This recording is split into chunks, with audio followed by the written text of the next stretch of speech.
إن الحمد لله نحمده ونستعينه ونؤمن به ونتوكل عليه ونعوذ بالله من شرور أنفسنا ومن سيئات أعمالنا من يهد الله وهو المهتد ومن يضلل فلن تجد له وليا مرشدا اللهم صل على محمد وعلى آل محمد كما صليت على إبراهيم وعلى آل إبراهيم اللهم بارك على محمد وعلى آل محمد كما باركت على إبراهيم وعلى آل إبراهيم في العالمين إنك حميد مجيد أما بعد فإن خير الكلام كلام الله وخير الهدي هدي محمد صلى الله عليه وسلم وشر الأمور محدثاتها وكل محدثة بدعة وكل بدعة ضلالة أيها الإخوان والأخوات أوصيكم عباد الله وإياي أولا بتقوى الله أعوذ بالله السميع العليم من الشيطان الرجيم بسم الله الرحمن الرحيم وإنك لعلى خلق عظيم വളരെ പ്രിയപ്പെട്ട മഹാഭാഗ്യമായി ഇവിടെ ഒരുമിച്ച് ചേർന്ന വിശ്വാസിനികളെ, നശ്വരമായ ഐഹിക ജീവിതത്തിൽ സ്രഷ്ടാവും തമ്പുരാനും അഖില ലോകപരിപാലകനും ജഗനിയന്താവുമായ അല്ലാഹുവിന്റെ നിയമ നിർദ്ദേശങ്ങൾ ജീവിതത്തിന്റെ എല്ലാ മേഖലകളിലും കാത്തുസൂക്ഷിച്ച് നല്ല വിശ്വാസികളായി, മുവഹിദുകളായി ദുനിയാവിന്റെ ജീവിതത്തിൽ നിന്ന് വിട പറയാൻ ഭാഗ്യം ലഭിക്കുന്ന ആളുകളുടെ കൂട്ടത്തിൽ, വിശ്വാസികളുടെ കൂട്ടത്തിൽ അള്ളാഹു നമ്മെല്ലാവരെയും ഉൾപ്പെടുത്തി അനുഗ്രഹിക്കുമാറാകട്ടെ.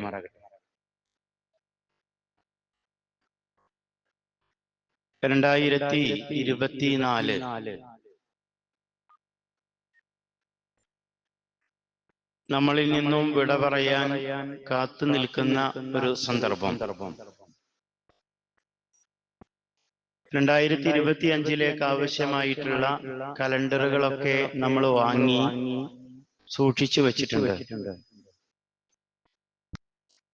2024 അവസാനത്തെ ഖുതുബയാണ് ഇൻഷാ അല്ലാഹ് ഈ പള്ളിയിൽ ഇന്ന് നടക്കുന്നത്.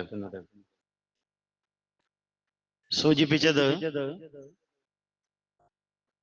സമയം ഒരിക്കലും തന്നെ നമ്മെ കാത്ത് നിൽക്കുകയില്ല എന്നതാണ്. നമ്മൾ എത്ര ശ്രദ്ധിച്ചാലും ശ്രമിച്ചാലും പിടിച്ചു നിർത്താൻ കഴിയാത്ത ഒന്നാണ് സമയം.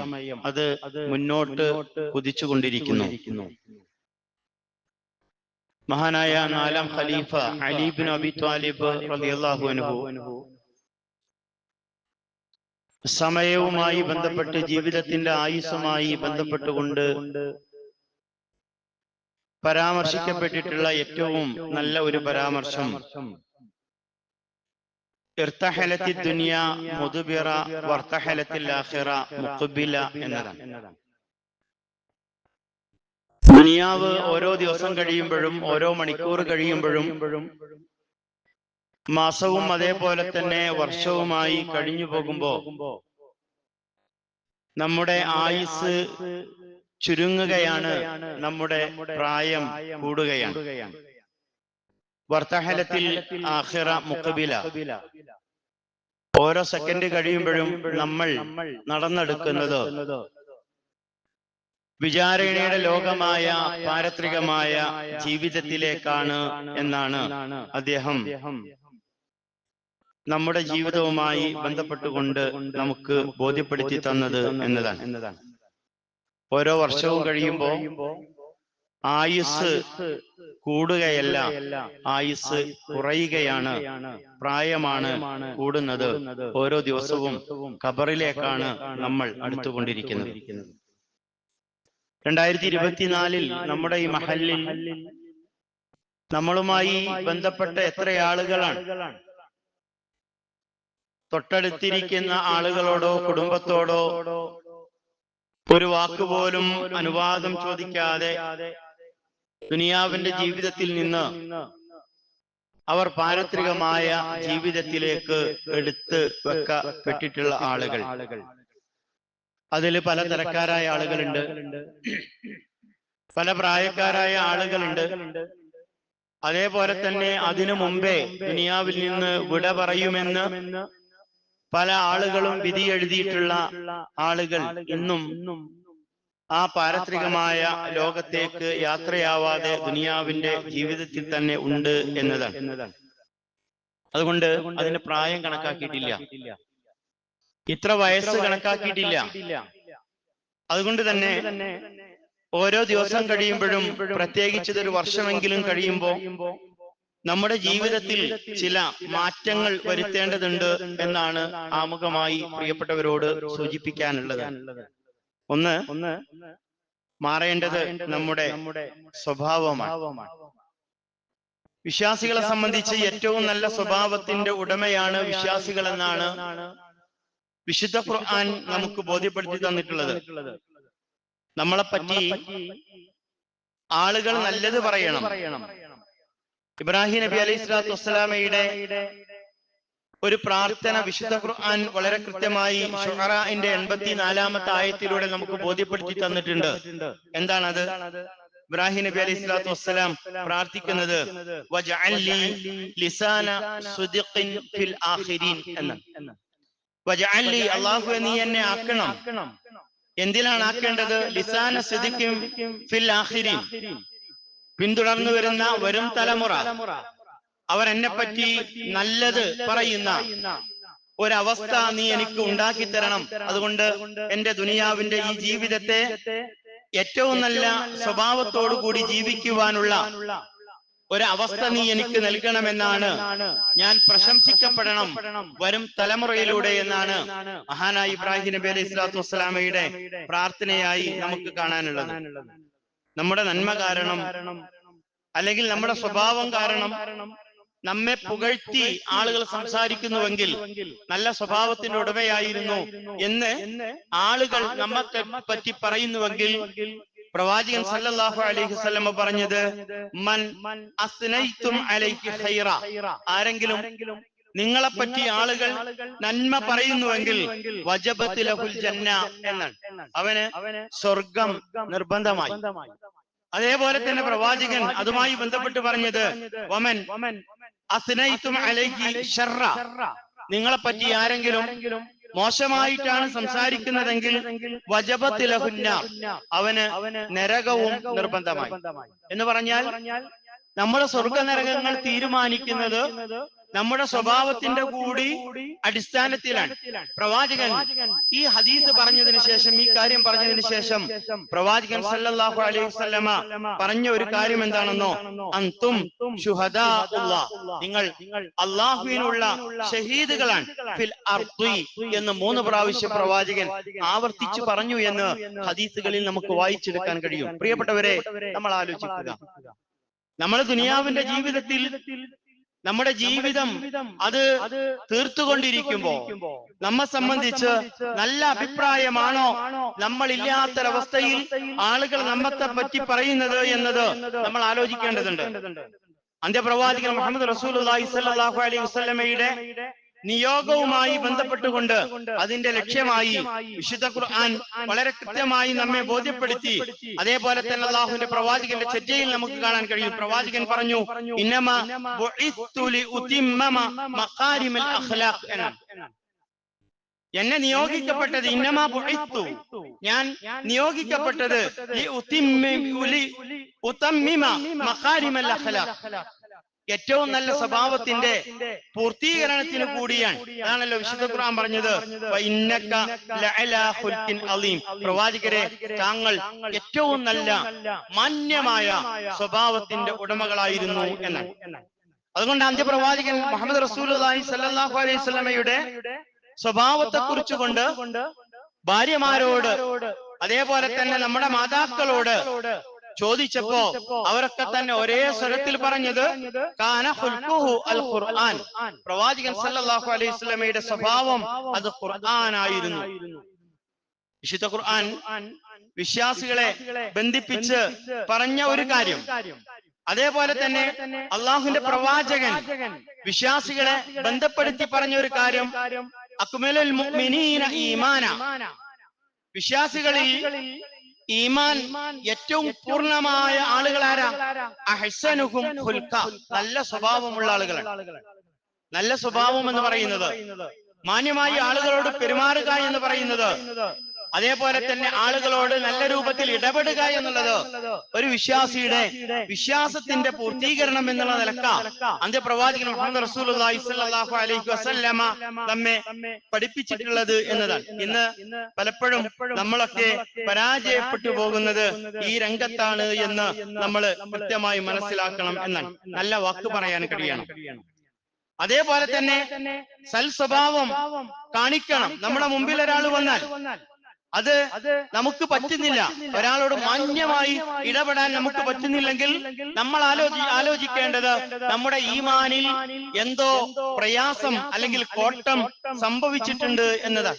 നിങ്ങൾ അന്ത്യപ്രവാചകൻ മുഹമ്മദ് റസൂലുള്ളാഹി സ്വല്ലല്ലാഹു അലൈഹി വസല്ലമയുടെ കൂടെ 10 വർഷം സഹവസിച്ച ഒരു സഹാബിയാണ് അനസ് റളിയല്ലാഹു അൻഹു.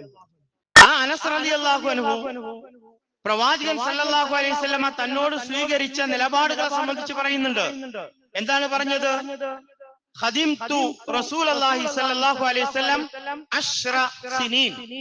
10 വർഷമാണ് പ്രവാചകൻ സല്ലല്ലാഹു അലൈഹി വസല്ലമയുടെ കൂടെ പ്രവാചകന് ഒരു ഭൃത്യവേല ചെയ്തുകൊണ്ട് പ്രവാചകന്റെ കാര്യങ്ങൾ നോക്കിക്കൊണ്ട് പ്രവാചകന്റെ കൂടെ ഞാൻ നിന്നത്. വല്ലാഹി, അല്ലാഹുവാണ്, മാ ഖാല ലീ, പ്രവാചകൻ സല്ലല്ലാഹു അലൈഹി വസല്ലമ എന്നോട് പറഞ്ഞിട്ടില്ല ഉഫ്ഫൻ ഖത്തുൻ, ഛേ എന്നൊരു വാക്ക്.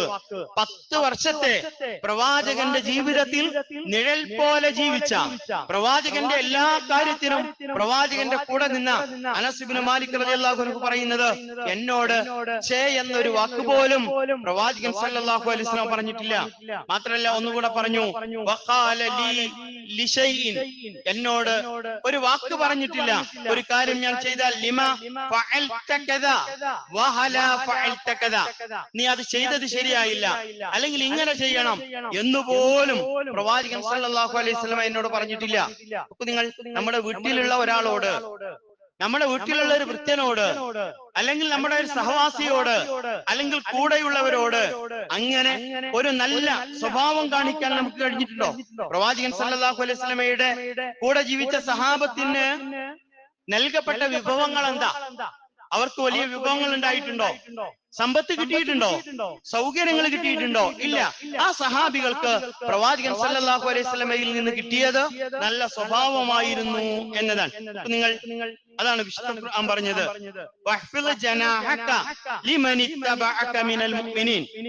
വിശുദ്ധ ഖുർആൻ സൂറ ശുഅറയുടെ 26-ാമത്തെ ആയത്തിൽ വളരെ കൃത്യമായ 26-ാം അധ്യായത്തിൽ 215-ാമത്തെ ആയത്തിലൂടെ അല്ലാഹു ഓർമ്മപ്പെടുത്തുന്നത്, വഹ്ഫിദ് ജനാഹക ലിമനിത്തബഅക മിനൽ മുഅ്മിനീൻ, നീ സത്യവിശ്വാസികളിൽ നിന്ന് നിന്നെ പിൻപറ്റുന്നവരോട് നിന്റെ കാരുണ്യത്തിന്റെ എളിമയുടെ ചിറകുകളാണ് അവർക്ക് നീ താഴ്ത്തിക്കൊടുക്കേണ്ടത് എന്ന്. നിങ്ങൾ എന്നെപ്പറ്റി എന്റെ ഇണ, എന്നെപ്പറ്റി എന്റെ മക്കൾ, എന്നെപ്പറ്റി എന്റെ ഉമ്മ, എന്നെപ്പറ്റി എന്റെ ഉപ്പ, എന്നോട് സഹവസിക്കുന്ന ആളുകൾ എന്റെ സ്വഭാവത്തെ കുറിച്ച് ചോദിച്ചാൽ എന്താണ് മറുപടി നൽകുക? നമ്മൾ ഓരോരുത്തരും ആലോചിക്കേണ്ടതുണ്ട്. നല്ല സ്വഭാവം ഉണ്ടാകണം. നല്ല പെരുമാറ്റം ഉണ്ടാകണം, നല്ല രൂപത്തിൽ വർത്തിക്കണം. കാരണം നമ്മുടെ ജീവിതം ഓരോ ദിവസം കഴിയുമ്പോഴും നമുക്ക് പ്രായം കൂടുന്നു എന്നതുകൊണ്ട് നമ്മൾ ഇവിടെ ജീവിക്കുവാനുള്ള അവസരം കൂടുന്നു എന്നല്ല, മറിച്ച് പ്രായം കൂടുന്നു എന്നത് നമ്മൾ ഇവിടെ നിന്ന് പോകാനുള്ള സമയം നമ്മളിലേക്ക് അടുത്തു വരുന്നു എന്നാണ്. ആ രൂപത്തിലേക്ക് നല്ല സ്വഭാവമാണ്.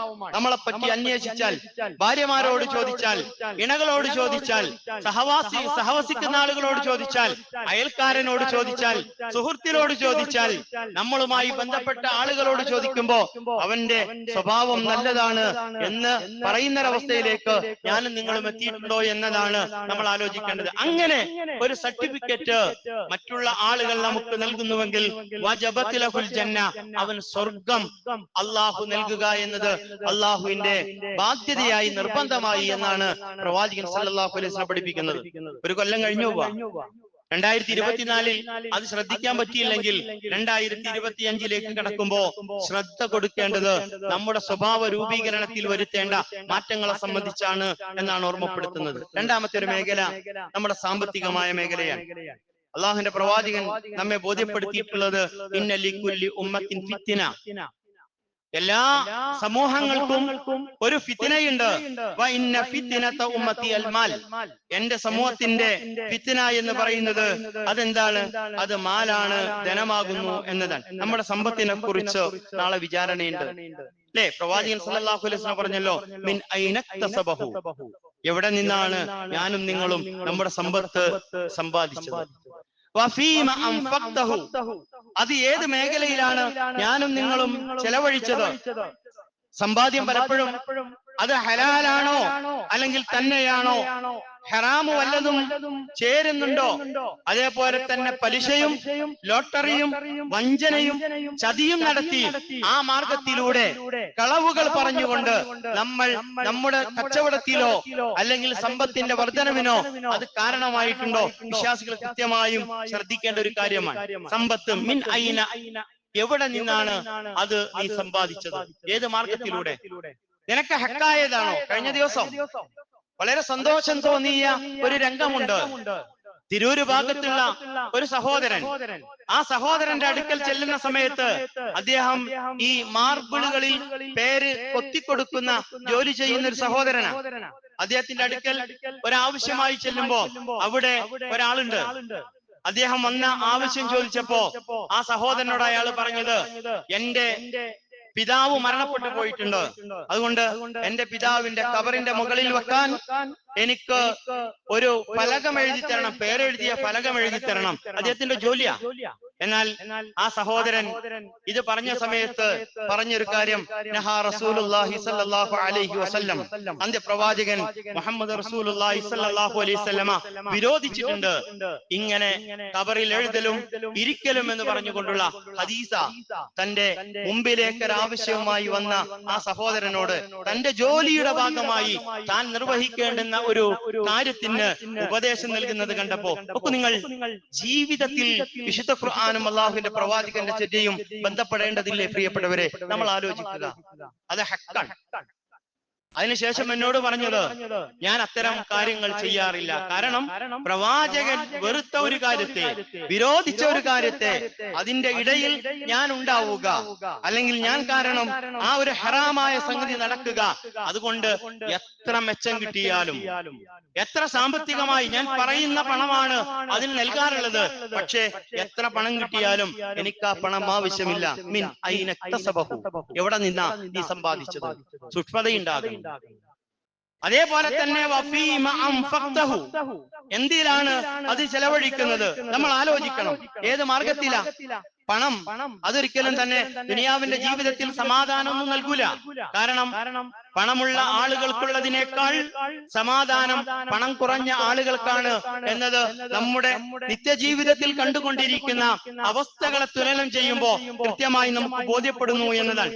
പണം എന്ന് പറഞ്ഞത് ആവശ്യത്തിന് ആ പണം കിട്ടുന്നത് ഹലാലായ മാർഗത്തിലാവണം.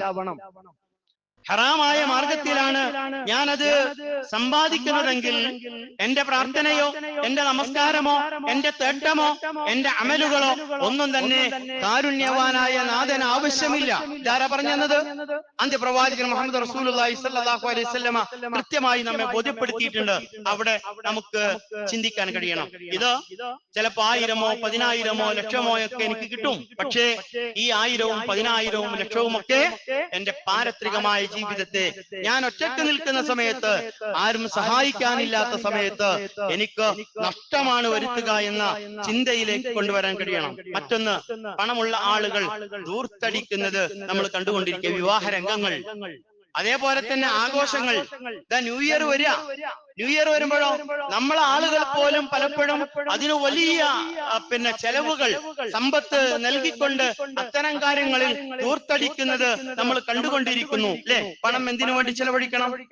ഒന്ന് നമുക്ക് കാണാൻ കഴിയുന്നത് ധൂർത്തടിക്കുന്ന ആളുകളാ. മറ്റൊരു വിഭാഗം ഇവിടെ ഉണ്ട് കേട്ടോ. അവരാരാന്നറിയോ?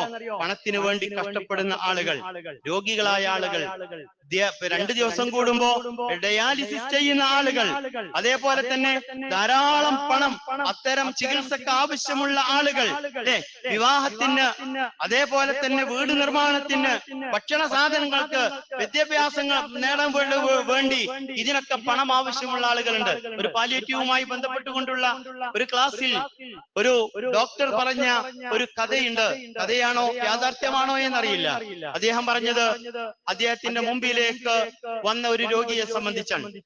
ആ രോഗി ഡയാലിസിസ് ചെയ്തതിനു ശേഷം ആ രോഗിയുടെ പത്നി അല്ലെങ്കിൽ ഭാര്യ ആ ഡോക്ടറോട് പറഞ്ഞു, ഡോക്ടറെ, അടുത്ത് വരുമ്പോഴേക്ക് ആ പണം ഞാൻ നൽകാം, ഈ പണം ഒരാഴ്ചയെങ്കിലും എനിക്ക് നിർത്തിത്തരണം എന്നതാണ്.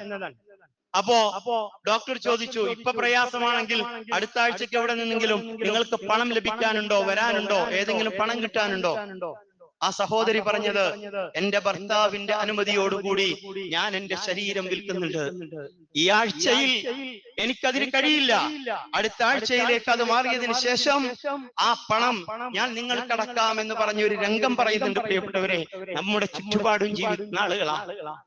അള്ളാഹു ഹറാമാക്കിയ തന്റെ പ്രിയപ്പെട്ടവന് വേണ്ടി ഡയാലിസിസ് ചെയ്യാൻ ആഴ്ചയിൽ 4000-ഉം 8000-ഉം ഒക്കെ ചെലവഴിക്കാൻ കാശ് കണ്ടെത്താൻ തന്റെ ശരീരം തന്റെ പ്രിയപ്പെട്ടവന്റെ അനുമതിയോടുകൂടി നാട്ടുകാർക്ക് മുമ്പിൽ വെച്ച് പണം സമ്പാദിച്ചുകൊണ്ട് തന്റെ ചാരിത്രത്തെ അത് മറച്ചു വെച്ചുകൊണ്ട്, അല്ലെങ്കിൽ ചാരിത്രം നശിപ്പിച്ചുകൊണ്ട് പണം കണ്ടെത്തുന്ന ആളുകളുണ്ട്. നമ്മൾ ആലോചിക്കണം. ധൂർത്തടിക്കുമ്പോ വിശുദ്ധ ഖുർആൻ വളരെ കൃത്യമായി പഠിപ്പിച്ചല്ലോ,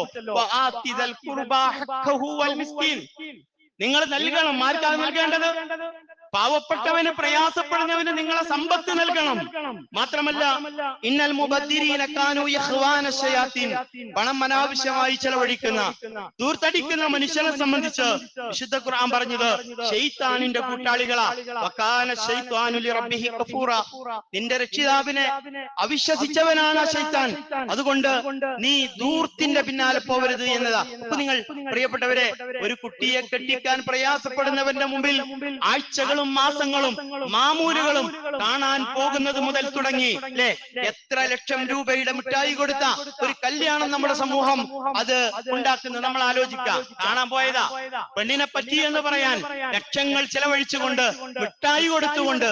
അപ്പൊ നിങ്ങൾ എവിടെയാണ് നമ്മുടെ സമൂഹം നിൽക്കുന്നത്? മുസ്ലിം സമൂഹമാണ്. കൃത്യമായ അള്ളാഹുവിന്റെ നിർദ്ദേശങ്ങളുള്ളവരാ. ഇന്നൽ മുബദ്ദിരീന കാനൂ ഇഖ്വാന ശയാത്തീൻ. എന്നാൽ ആ കൈകൾ നാട്ടിൽ പ്രയാസപ്പെടുന്നവന്റെ നേരെ നീളുന്നുണ്ടോ? നമ്മൾ ആലോചിക്കുക, നമ്മൾ ശ്രദ്ധിക്കുക. നമ്മൾ അതിന്റെ ഭാഗമാകുന്നോ എന്നത് പ്രിയപ്പെട്ടവരെ നമ്മൾ കൃത്യമായി ശ്രദ്ധിക്കണമെന്ന് മാത്രമാണ് ഈ ഒരു സമയത്ത് ഓർമ്മപ്പെടുത്താനുള്ളത്. അപ്പോ സമ്പത്തിന്റെ വിഷയത്തിൽ അവിടെ കൃത്യമായ ഒരു കാഴ്ചപ്പാട്, എങ്ങനെ ചെലവഴിക്കണമെന്നും എവിടെ നിന്ന് നേടിയെടുക്കണമെന്നും കൃത്യമായ കാഴ്ചപ്പാടുള്ളവരായിരിക്കണം നമ്മൾ ആലോചിക്കണം. ഒരു വർഷം തയ്യല്ലേ, നമ്മുടെ സമ്പത്ത് എങ്ങനെ ചെലവഴിച്ചു എഴുതി വെക്കണം. ഏതെല്ലാം മേഖലയിലൂടെ എവിടെ നിന്നെല്ലാം സമ്പാദ്യമുണ്ടായി, കൃത്യമായ കണക്ക് ഓരോ വിശ്വാസിക്കുണ്ടാവണം. കാരണം ഓരോ വർഷത്തെ കഴിയുമ്പോഴും അവന്റെ ആ സമ്പത്തിന് കൃത്യമായി സക്കാത്ത് നൽകേണ്ടവനാണ് വിശ്വാസി. കഴിഞ്ഞ വർഷം പാവപ്പെട്ടവരെ സഹായിക്കാൻ, കഷ്ടപ്പെടുന്നവരെ സഹായിക്കാൻ, രോഗികളുടെ കാര്യത്തിൽ എനിക്ക് ശ്രദ്ധ കൊടുക്കാൻ പറ്റിയില്ലെങ്കിൽ ഇനി മുതൽ ഉണ്ടാകുമെന്ന് തീരുമാനിക്കാനാ ഈ 2024 ഇവിടെ പറയുമ്പോ ഞാനും നിങ്ങളും ശ്രദ്ധിക്കേണ്ടത് എന്നതാണ് പ്രിയപ്പെട്ടവരെ ഓർമ്മപ്പെടുത്താനുള്ളത്. മറ്റൊന്ന് നമ്മൾ ശ്രദ്ധിക്കേണ്ടത് പവിത്രമായ ബന്ധങ്ങൾ, ആ ബന്ധങ്ങൾ കാത്തു സൂക്ഷിക്കുന്നതിൽ കൃത്യമായ ഒരു ശ്രദ്ധ നമുക്കുണ്ടാവണമെന്ന. മനുഷ്യൻ സമൂഹത്തിൽ ഇടപഴകി ജീവിക്കുന്നവരാ. ബന്ധങ്ങളില്ലാതെ ജീവിക്കാൻ മനുഷ്യന് കഴിയില്ല. ധാരാളം ബന്ധങ്ങളുണ്ട്. ആരോടാ? മാതാപിതാക്കളോട്, കുടുംബങ്ങളോട്, അയൽക്കാരനോട്, സുഹൃത്തുക്കളോട്, ആദർശപരമായ സംഘടനാപരമായ ബന്ധങ്ങള്.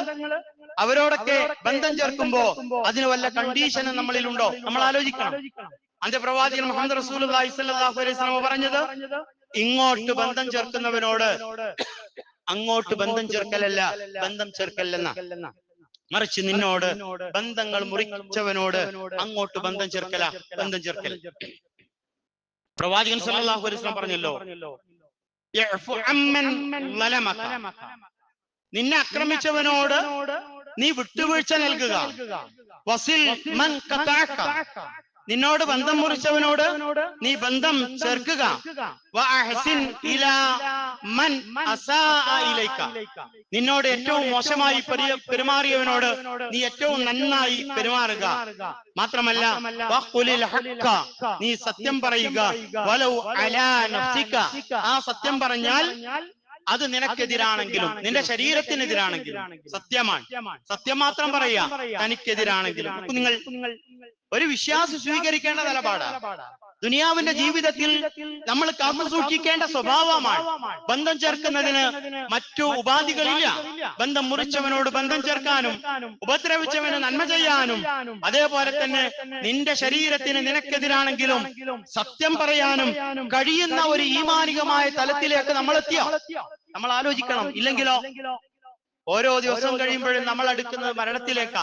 ആ മരണം അല്ലേ, വിശുദ്ധ ഖുർആൻ പറഞ്ഞല്ലോ, ഫലയുഅഖിറല്ലാഹു നഫ്സൻ ഇദാ ജാഅ അജലുഹാ, അവന്റെ അവധി എത്തിക്കഴിഞ്ഞാൽ ഒരിക്കലും തന്നെ അവന് അവധി നീട്ടപ്പെടുകയില്ല. അതുകൊണ്ട് നമ്മൾ ആലോചിക്കുക, ഈ ഗുണങ്ങൾ നമ്മുടെ ജീവിതത്തിലുണ്ടോ? ഈ ഗുണങ്ങൾ ഉണ്ടാവണമെങ്കിൽ എന്ത് വേണം? ഞാൻ ഈ ദുനിയാവിൽ ശാശ്വതനല്ല എന്ന കൃത്യമായ ധാരണ നമുക്കുണ്ടാവണം. മരണശേഷമുള്ള ജീവിതത്തിനുള്ള ഒരുക്കമാണ് ഈ ദുനിയാവിന്റെ ജീവിതം എന്ന കൃത്യമായ ഒരു തിരിച്ചറിവുണ്ടാകുമ്പോഴാ നമ്മുടെ ജീവിതത്തെ ക്രമപ്പെടുത്തിക്കൊണ്ട് ഇവിടെ നമുക്ക് ജീവിക്കാൻ കഴിയാം. ശൈത്താൻ ചെയ്യുന്ന കാര്യം എന്താ അറിയോ? ശൈത്താൻ ചെയ്യുന്ന കാര്യം, സമയമായിട്ടില്ല, നിനക്ക് ഇനി സമയമുണ്ട് എന്ന് തോന്നിപ്പിക്കല. എനിക്ക് തോന്നാ 46 ആയിട്ടുള്ളൂ, ഇനിയുണ്ടല്ലോ സമയം, ഇപ്പൊ തന്നെ നന്നാവാനായിട്ടുണ്ടോ? ഇല്ല, കുറച്ചും കൂടെ ഒക്കെ കഴിഞ്ഞോട്ടെ. ഇവിടെ പ്രായമില്ലല്ലോ, ചെറിയ പ്രായത്തിൽ. ഇന്നലെ മിനിഞ്ഞാന്ന് കഴിഞ്ഞ ദിവസം എന്റെ നാട്ടിൽ നടന്ന ഒരു മരണം. 25 വയസ്സ് പ്രായമുള്ള ഒരു സഹോദരനാണ്, മഞ്ചേരിയിലാ അദ്ദേഹം ഒരു ജോലി ചെയ്യുന്നത്.